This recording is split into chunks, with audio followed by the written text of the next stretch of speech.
আমিতো দুখীয়া পৰিয়ালৰ ল'ৰা আছিল আমাৰ সীমিত উপাৰ্জন খেতিৰ বাহিৰে বেলেগ উপাৰ্জন নাছিল পৰিয়ালটো মই নিজেই শাক পাচলি বিক্ৰী কৰিবলৈ গৈছিলোঁ 3 কিলোমিটাৰ দিনজান বজাৰত এতিয়াও মানুহ বহুত জীয়াই আছে 3 কিলোমিটাৰ পাত্ৰৰ গ্ৰেভেল ৰোডত লাই বিক্ৰী কৰিবলৈ গৈছিলোঁ খুতৰা বিক্ৰী কৰিবলৈ গৈছিলোঁ কবি বিক্ৰী কৰিবলৈ গৈছিলোঁ সাপ্তাহিক বজাৰ সেইখন বজাৰ এতিয়াও আছে মই যেতিয়া গ'লে খুব ভাল লাগে সেই মুহূৰ্তবিলাক মোৰ জীৱনৰ আটাইতকৈ আনন্দৰ মুহূৰ্ত কেতিয়াবা মই মিছ কৰোঁ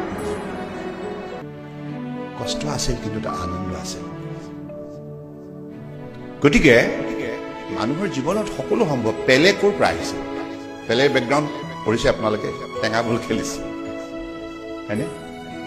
সেই পৰ্যায়ৰ পৰা আহি পেলাই বিশ্ব জয় কৰিছে everything is possible for human being কেৱল আপোনাৰ নিজৰ সিদ্ধান্ত লাগিব একাগ্ৰতা লাগিব নিষ্ঠা লাগিব সততা লাগিব